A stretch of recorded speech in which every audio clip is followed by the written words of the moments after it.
हमारे हिंदी सिनेमा में कुछ ऐसी फिल्में बनती हैं जो पूरी तरह से आपका ध्यान अपनी ओर केंद्रित रखती है, जिनको देखते वक्त आपका ध्यान किसी और तरफ नहीं जाता, बस एक ही तरफ रहता है।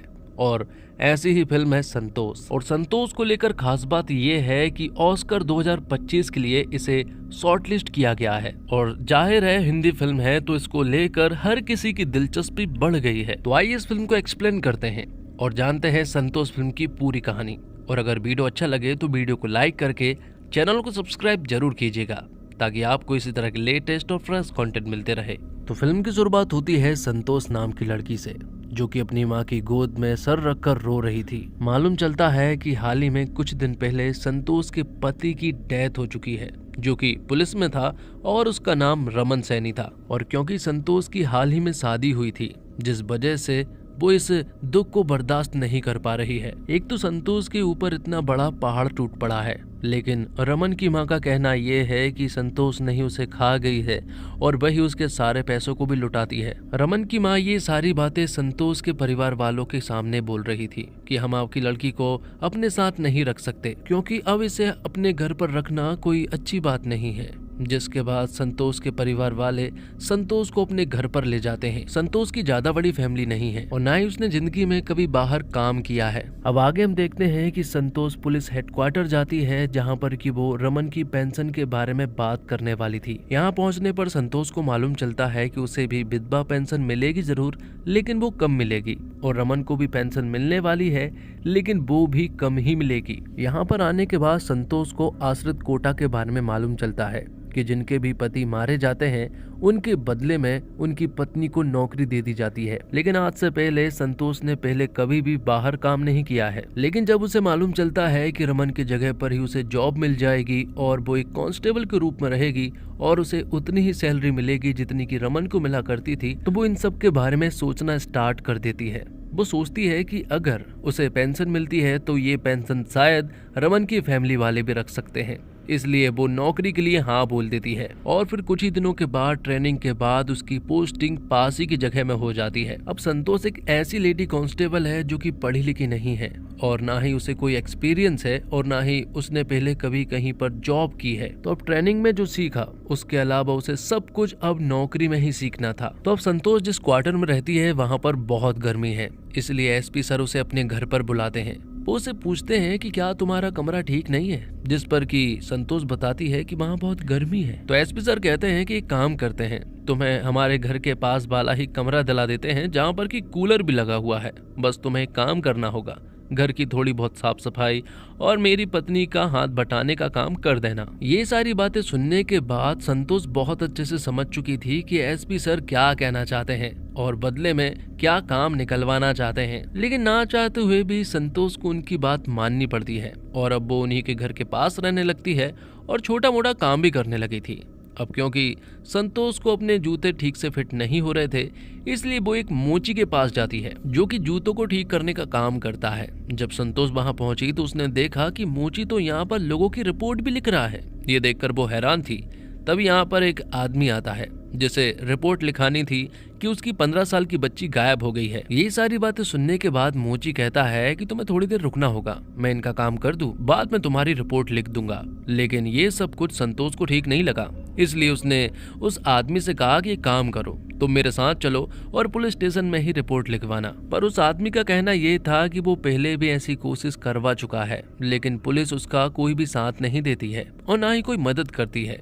लेकिन संतोष उसे अपने साथ ले जा लेती है और तुरंत ही यहाँ एसपी सर के सामने खड़ा कर देती है। तो एसपी सर यहाँ पर उस आदमी से अपनी भारी आवाज में बोलते हैं कि क्या हुआ है। तो यहाँ पर वो आदमी बताता है कि उसकी 15 साल की बच्ची गायब हो गई है। यहाँ बातों ही बातों में एसपी सर को मालूम चल जाता है कि वो आदमी दरअसल में एक दलित है। तो यहाँ एसपी सर उस आदमी से कहते हैं कि काम करो, हम तो तुम्हारी रिपोर्ट नहीं लिखेंगे, इसलिए काम करो, तुम ना मोची के पास जाओ और वहाँ से रिपोर्ट लिखवा कर आ जाओ, वरना हम लिखेंगे तो तुम कहोगे कि हमने कुछ और लिख दिया है। ये सारी बातें सुनने के बाद यहाँ संतोष बहुत अच्छे से समझ गई थी कि यहाँ कुछ भी ठीक नहीं चल रहा है और जिस जगह पर वो आ गई है वहाँ पर सरवाइव करना भी बहुत बड़ी बात है। जब अगले दिन वो पुलिस स्टेशन जा रही थी तो पुलिस स्टेशन के बाहर ही बहुत सारी भीड़ इकट्ठी हुई थी।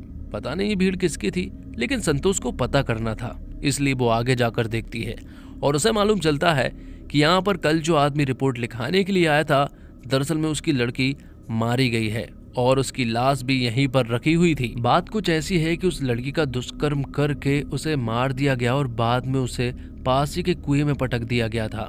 लेकिन अब यहाँ उसकी माँ चाहती है कि हमें इंसाफ मिले, उस आदमी को सामने लाया जाए जिसने भी ये सब कुछ किया है, तभी वो इस रास्ते को क्लियर करेंगे। वैसे भी तो पुलिस उनकी कोई मदद नहीं कर रही थी। थोड़ी देर के बाद सारी पब्लिक यहाँ से चली जाती है और उस लड़की की डेड बॉडी भी पुलिस स्टेशन में ही रखी हुई थी। उस लड़की का नाम देविका है और वो सिर्फ 15 साल की है। लेकिन यहाँ की पुलिस वाले इन सारी चीजों को एकदम नॉर्मल ले रहे थे, जैसे ये एक नॉर्मल बात हो और हमेशा ऐसी चीजें होती रहती हो। अब आगे मालूम चलता है कि देविका की डेड बॉडी को पोस्टमार्टम के लिए अस्पताल ले जाना था, लेकिन उनके पास ले जाने के लिए कोई साधन ही नहीं था। कांस्टेबल कहता है कि अगर इस लड़की को कोई लेडी कांस्टेबल लेकर जाए तो अच्छा होगा, इसलिए संतोष उसे एक ट्रक में भरकर लेकर जाती है और बाद में उसे इसका भाड़ा भी देना पड़ता है क्योंकि पुलिस वालों ने तो उसे पैसे भी नहीं दिए थे। थोड़ी देर के बाद हम देखते हैं कि संतोष वहां देविका की डेड बॉडी को लेकर पहुंच चुकी थी। काफी देर हो चुकी थी, लेकिन थोड़ी ही देर के बाद यहाँ पर एक आदमी आया। वो कहता है कि जगह पूरी फुल है,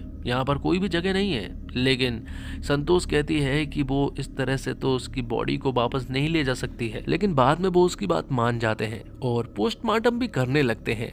लेकिन ये संतोष को ठीक नहीं लग रहा था। वो लोग बताते हैं कि पोस्टमार्टम हम ही लोग करते हैं, डॉक्टर तो सिर्फ साइन वगैरह करते हैं। पोस्टमार्टम करते वक्त वो लोग देविका की कान की बाली यहाँ संतोष को दे देते हैं। अब अगले दिन हम देखते हैं कि ये सारी खबर जो है वो मीडिया तक पहुंच चुकी थी और तब मालूम चलता है कि अब ये पूरा केस जो है वो लेडी इंस्पेक्टर गीता शर्मा के हाथ आ गया है। गीता जब मीडिया वालों से बात कर रही थी तो वो संतोष से कहती है कि तुम्हारी वर्दी बहुत गंदी है, साफ कर आना। बाद में वो मीडिया वालों से बात करने लगी। उसने कहा कि देविका के साथ जिसने भी ये सब कुछ किया है हम उसे अरेस्ट जरूर कर रहेंगे। अब रात होते ही यहाँ संतोष गीता शर्मा के पास जाती है। वो उनसे कहती है, मैडम कल उस डेड बॉडी को ले जाने के लिए कोई भी तैयार नहीं था, इसलिए मुझे अकेले को ही पोस्टमार्टम करवाने के लिए ले जाना पड़ा था, इसलिए ये वर्दी जो है वो गंदी हो चुकी थी। लेकिन गीता मैडम कहती है तो मुझे क्या करना है। उनकी टोन से तो ऐसा लग रहा था कि गीता मैडम ठीक नहीं है, लेकिन वो ठीक ठाक है।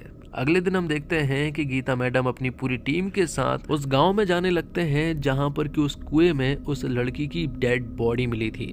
सभी लोग यहां जांच पड़ताल करने लगते हैं और गीता मैडम यहां संतोष को उस कुएं के पास भेज देती है। जब संतोष उस कुएं के पास खड़ी हुई थी तभी वो यहां देखती है कि कुछ औरतें जो है वो कहीं दूर से पानी लेकर आ रही थी। वो औरतें यहाँ पर टोंट कसते हुए संतोष से कहती है कि ये साफ कब करवाने वाले हो। लेकिन संतोष कहती है कि ये हमारा काम नहीं है, यहाँ पर हम सिर्फ जांच करने के लिए आए हैं। तब यहाँ कुछ बच्चे भी थे। वो यहाँ संतोष मैडम से कहते हैं कि हम तुम्हें कुछ दिखाना चाहते हैं। दरअसल में वो यहाँ जमीन में गड़ी हुई एक बिल्ली दिखाते हैं।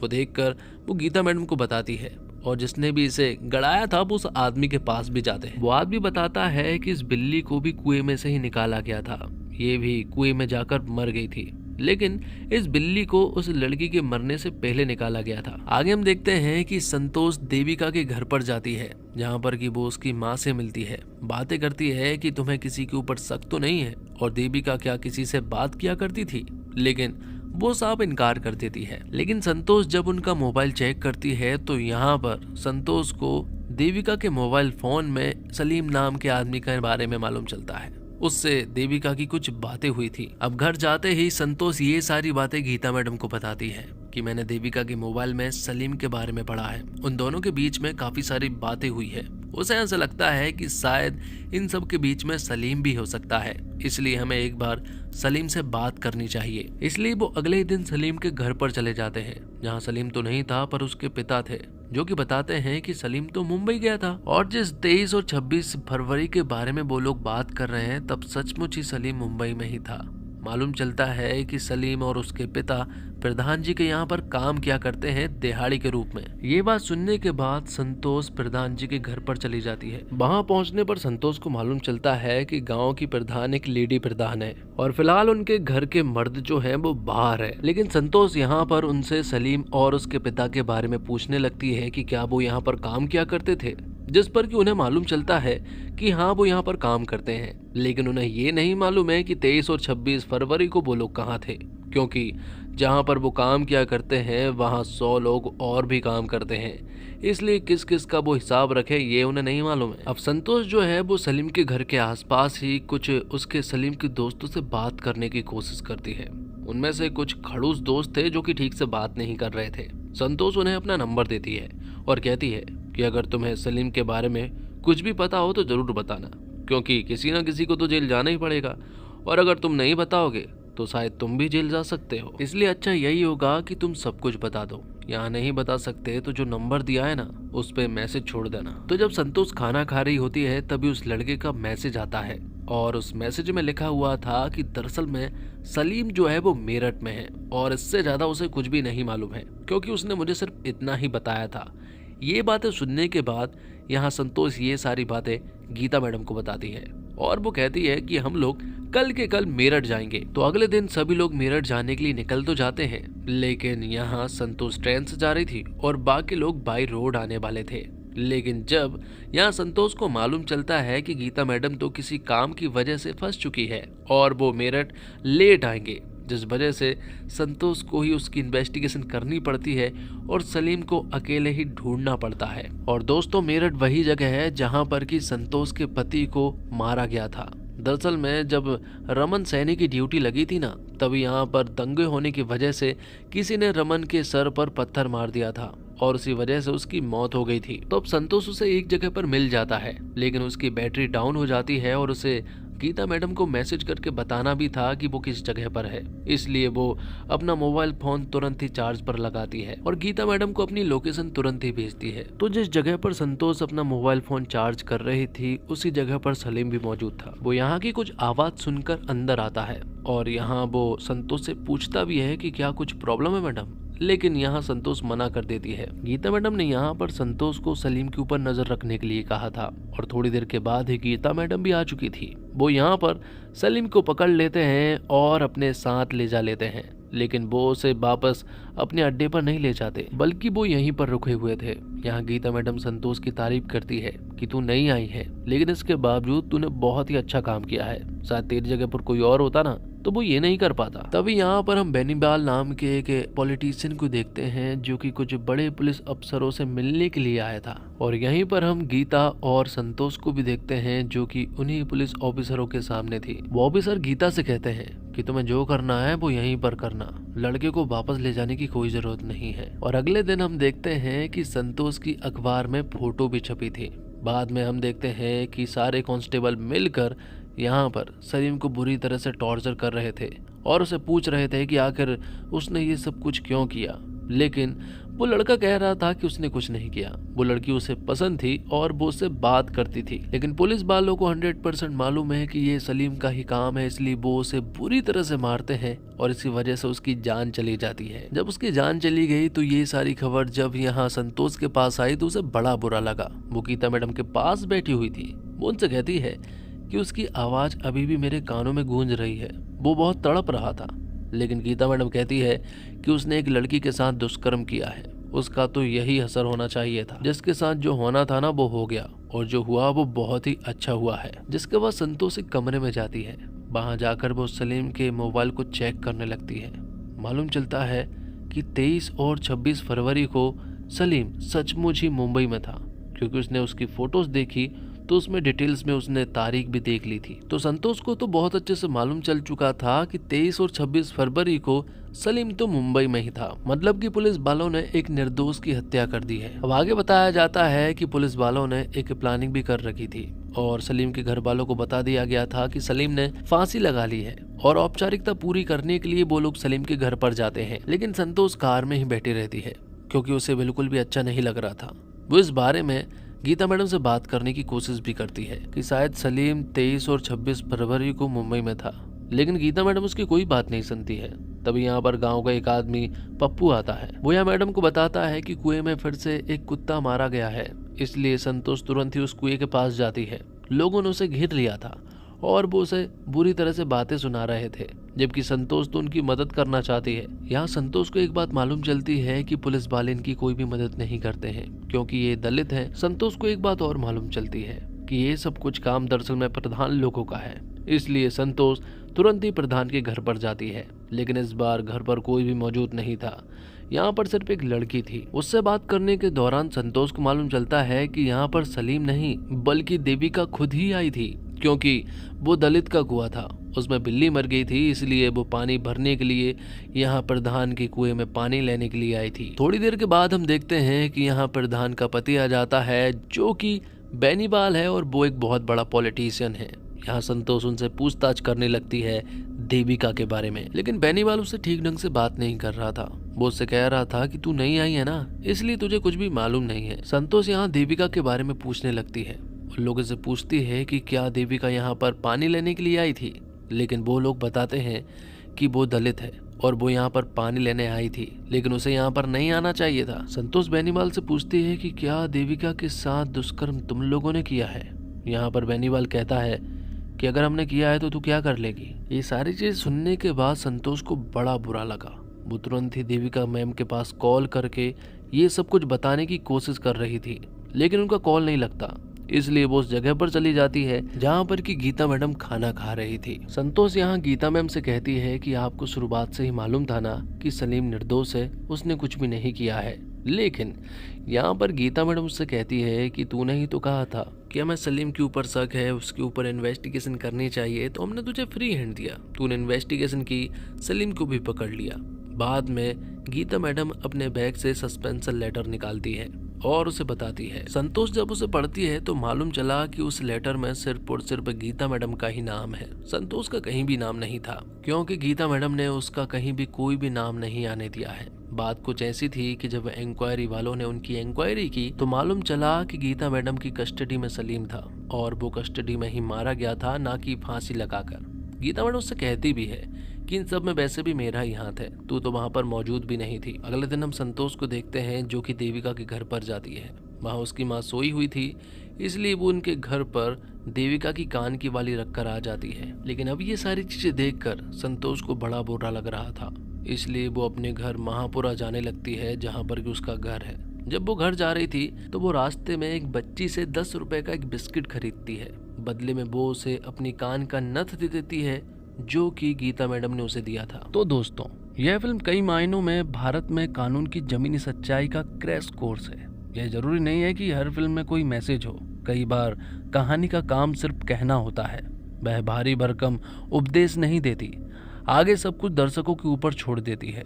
संतोष एक ऐसी फिल्म है जो यह नहीं बताती कि क्या सोचना है, हाँ यह जरूर बताती है कि किसके बारे में सोचना है। और संतोष में ऐसा बहुत कुछ है जो हम अपने आसपास हर दिन होते हुए देखते हैं, लेकिन यह सब इतना आम है कि हमारी उस पर नजर नहीं जाती है। यह फिल्म दिखाती है कि कैसे हमारा समाज आज भी लैंगिक भेदभाव, भ्रष्टाचार, राजनीति और जातिवाद के भंवर में है। ऐसा भी नहीं है कि यह सिर्फ भारत की बात है, ये वो मुद्दे हैं जो किसी न किसी रूप में दुनिया भर में चर्चा में रहते हैं। डायरेक्टर संध्या सूरी ने बड़ी खूबसूरती से अपनी इस पहली फीचर फिल्म के लिए ग्रामीण परिवेश को चुना है। इससे पर्दे पर कहानी के अस्तित्व को सच्चा स्वाद मिलता है। फिल्म में दिखाया गया है कि जब एक निचली जाति की दलित लड़की की हत्या होती है तो पुलिस थाना मीडिया के लिए सुर्खियों का अड्डा बन जाता है। दलितों की दुर्दशा, उनके प्रति उदासीनता और मृतक लड़की के परिवार पर थोपा गया अपमान संतोष सैनी को जहां एक और इन सबको जूझना पड़ता है, वही इस हत्या की गुत्थी सुलझाने हुए वह खुद की खोज में भी आगे बढ़ती है। और फिल्म में अपराधी के पकड़े जाने के बाद आपको लगता है कि कहानी खत्म हो गई है, पर नहीं, फिल्म वहां से शुरू होती है और यही इस फिल्म का प्लस पॉइंट है। फिल्म के हर एक सीन को बहुत ही सिंपल तरीके से प्रेजेंट किया गया है, जिसे देखकर ऐसा लगता है कि सच में यह किसी असल गांव की घटना है जो हमारे सामने हो रही है। और यही सब कुछ इसको और भी ज़्यादा इंटरेस्टिंग और अमेजिंग बनाता है।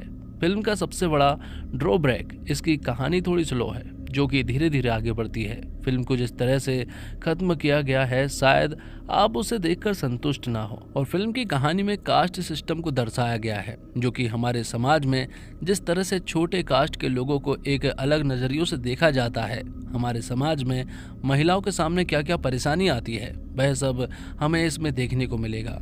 फिल्म में बीजीएम बहुत ज़्यादा नहीं है, इसकी सिनेमेटोग्राफी, प्रेजेंटेशन, कलर ग्रेडिंग सब कुछ ठीक ठाक है। संध्या श्री ने इसका डायरेक्शन बखूबी किया है। फिल्म को देखने के लिए आपको बहुत पेशेंस की जरूरत पड़ती है अगर आपके पास ये पेशेंस नहीं है तब यह फिल्म आप नहीं देख सकते। और अगर आप मांस मसाला एंटरटेनमेंट जैसी फिल्में देखना पसंद करते हैं तब यह आपको पसंद नहीं आने वाली। कहानी को असल तरह से पेश किया गया है जो सभी कैरेक्टर को जीवंत करता है।